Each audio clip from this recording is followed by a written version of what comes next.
a good one. That was unexpected. I mean, That was nice. it's always good, but yeah, there was a lot. We talked about a lot. Well, Earth Rat, we're digesting. Also Yeah. feels like a really big shift. Mm-hmm. From the 10th moon to the 11th moon, feels pretty significant. Well, just big in the fact that we're now doing new moons instead of full moons. Yeah. I think that shift in momentum, few people have hit me up like, did I miss it? Is it happening? I was like, oh. Yeah, it's coming. shifted. It's coming. It's coming. Yeah. It's nice to do the new moon because you can kind of get out ahead of things and kind of talk about what's coming. Yeah, and something we did cool today is we got to process the last moon, I like that. Yeah. right? Right. And Felt like then- there was a lot of things processed. Yeah. It's the nature of the moon, but also this new format gives us space to, reflect on what to be transpired and yeah, how to go forward. bring with some retrospection. it. Yeah, good show. Enjoy. Our sponsor this month is me and Coco, right? Coco and I have produced a new cake together called the 123 Bing, the 123 cake. It's available now. We're not shipping it out. It's kind of in-person pickup only, and so you gotta come here and get it if you want. But it's a 2019 vintage, so quite young. And the idea is that it's intended to be a daily drinker, right? And so if you're into this tea, come over and get some.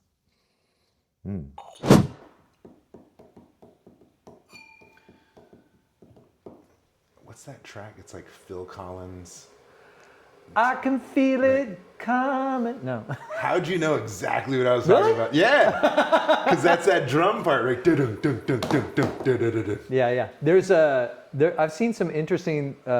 There's like a YouTube phenomenon where like people, because we grew up exposed to that music, but then there's like a lot of Gen Z that they don't know. They don't know Phil Collins, or Metallica, or so you have these people who didn't really grow up or listen to it for the first time, and yeah, Mind's blown. yeah, their minds are totally blown. Yeah,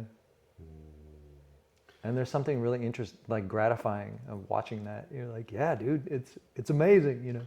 90s music, killing it. Speaking of early music blowing minds, to this day, I'm still meeting people that don't know Bobby Caldwell is white.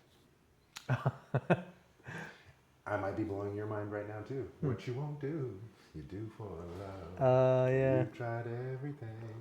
That's a white boy. Peace be upon the king. In yeah. my world, only you. Right, that's the one. I kill it on karaoke with that one. That's the jam. Ba-da-bum-bum-bum. Ba-ba. Da-da-da-da-da-da. Okay, so this is the new tea from Coco and I. So I should finish this. Yeah. Shout out Coco. But him and I have been friends for a decade and change, and we wanted to collaborate on a tea experience. And the idea was that all the teas we have are fantastic, and we don't have any daily drinkers. And so this is intended to be like a day-to-day drinker. That, sure enough, you could age and store it, and it would become something fantastic. And yet, even for now, drink it day to It's day. not a special event kind of tea. It's a Yeah, daily, the daily vibe. So it's still young. It's only a 6-year vintage. Oh yeah. Usually the stuff we work with is like 10 to 15 plus. Oh, interesting. Like, yeah, a little rough and tumble. So there's still more work. But as we get into progressive steeps, and be like, okay, the potential here. Get the maturity going. And then to that point, I'm still kind of figuring out the parameters of the brew. We're still establishing our relationship with the raw material. I've barely broken into a whole cake, and so it's still very new to me as well. But we like it a lot, and it hits all the notes. You get a nice nose. has a consistent flavor profile, nice, rich and malty. So the people that like to, Yeah, super malty. the people that want to great, get that interesting. coffee replacement, Yeah, you know, does well for that. yeah.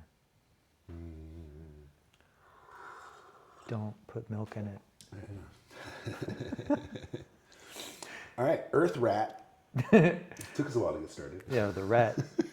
Well, how's the pig? How's the pig, everybody? Pig was a doozy, man. Still going. So I'm going to tease the bull a little bit here because, you know, pigs are known. We talked about this last moon too. Pigs are special for their transformation, right? External, they transform. In or out of the pen, Right. they transform. Right. Internal, they can literally eat shit and Right. it's still delicious. So Right. internal, external, big transformation. Sure.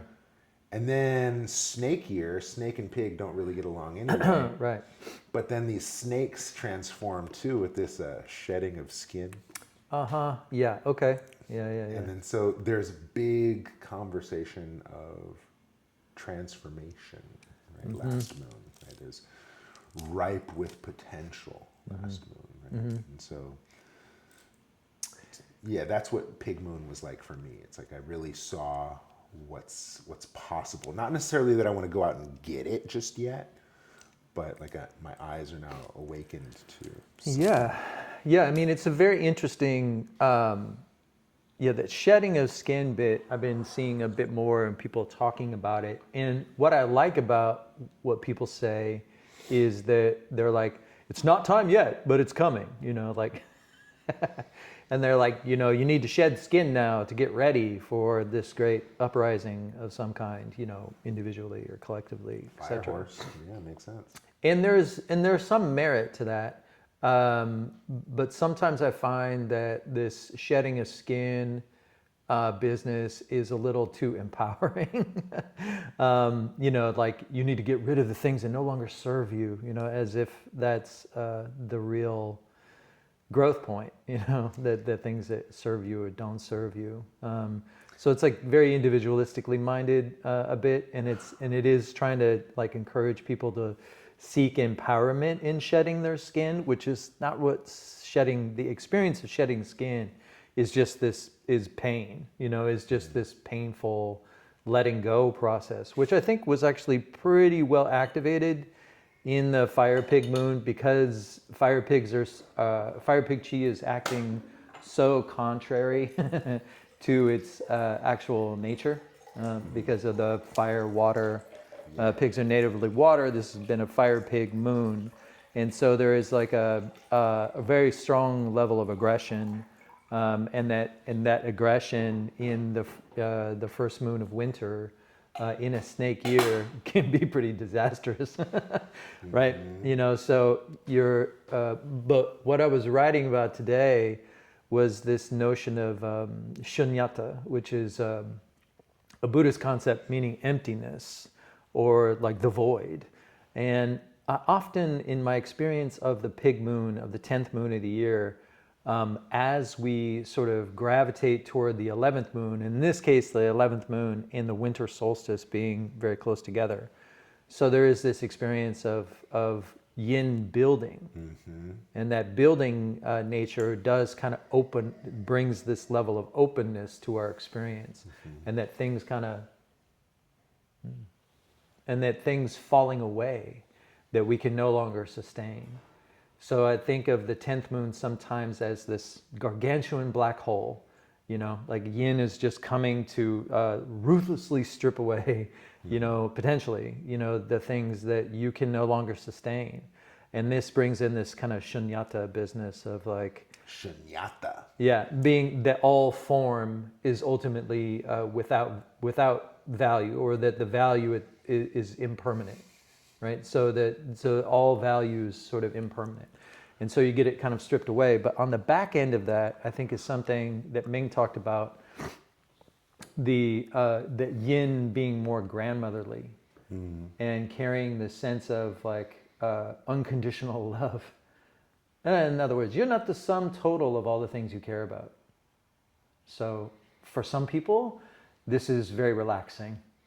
And for other people, this is devastating. And that is kind of the nature of what the 10th moon offers. You're either very comforted by the fact that everything you think you are is circling the drain, or you're really, you're having a hard time with that. And so that tends to be the reaction to the 10th moon from my experience. A lot of people, it's like, they're either being like, you know, I had these funny dreams and I'm just kind of working through life and, you know, taking it, you know, just trying to be relaxed, you know, with the process, or like I'm going through the worst time of my life. Yeah. And Get that. yeah, so there's this kind of spectrum of experience, I think, that comes with the 10th moon that has a lot to do with a lot of those elements. So now then we talk about like what happens now, well, like what happens after that. And that would be the really juicy bit, you know, that we can explore. But that's where we have been traversing. And that's been my experience since I've been studying this, is like, you think that like the darkest time is solstice, and it is, but it's the buildup to solstice that actually wrecks you, you know? It's that kind of escalation of yin and the density of yin and the pressure of yin kind of growing and growing and growing. That's so accurate. After all, the meme is winter is coming, not winter is here. Right, right. Right? Yeah, It's the the anticipation foreboding of like, yeah. okay, here it comes, you know. But there is this kind of real world experience of, once yin starts actually maturing, that means suppression is here, right? You go through these initial stages of yin, which is like this flirtation, right? And then this kind of like seduction aspect of yin that kind of gets you out of your own, you know, aggressions, right? But once you get to this place, yin is big enough to kind of step on your neck and like say, no, stop. You know, like you're now sick, like because you're acting in ways that are unseasonable, right? Yeah. And like it was very interesting. It was right around Frost Begins, in the 9th moon, when people started. I noticed people start, and if you're fighting something off, you feel it, and then people started getting sick. Bro, I'm seeing, well, I mean, I'm in clinic, right? But so much sickness, dis-ease, pain, aches, Right. stiffness, Right. all the way up to death. Right. I'm seeing a lot of death. And then not just of a physical sense, but also psycho-emotional, mental, Breakdowns. mental health and- breakdowns, burnout, Burnout. relationships are burning out. It's a tumultuous time. Yeah, bad expectations, you know, like the wrong expectations. And like we've been warning everyone since what, the monkey moon, you know, like look out, you know, like, and it does, the check does come due. And like that is around the 10th moon when the check actually starts coming due. And then it's so unsustainable that things fall apart. And when you get an elemental configuration like having the fire pig in a wood snake moon, Volatile. yeah, very combustible, you know, like kind of situation. And if you're not prepared for that, then it could be volatile. Yeah.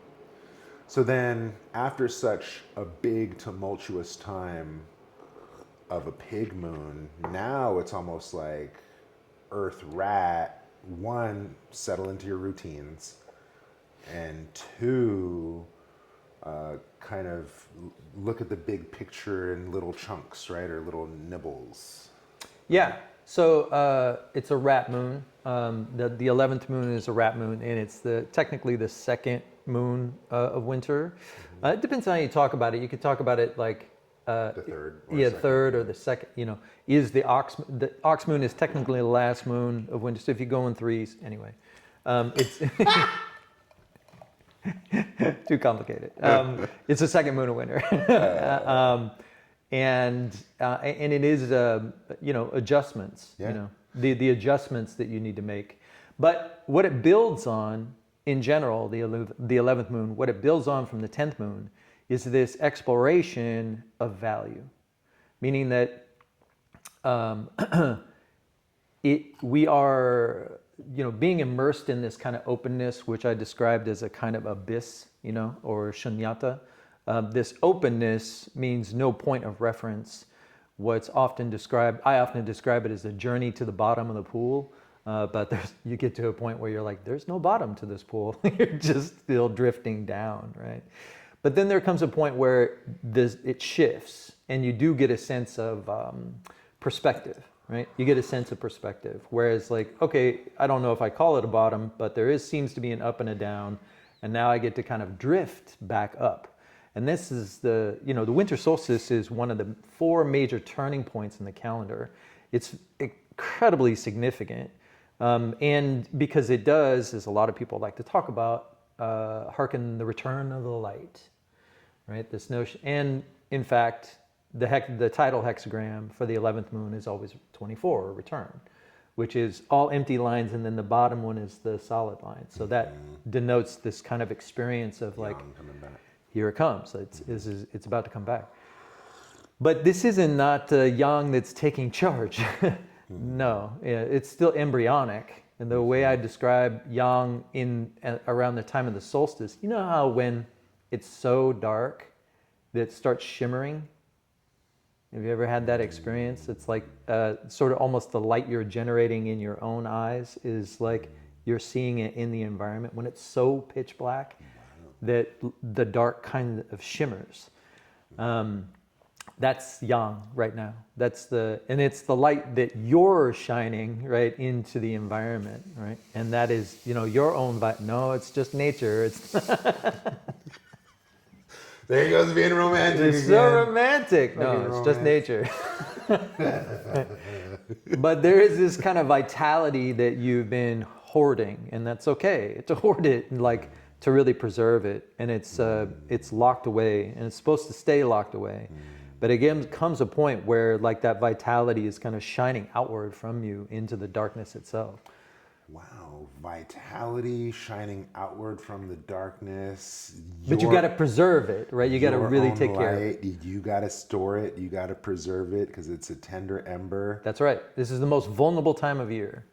Is she going for that? It sure is.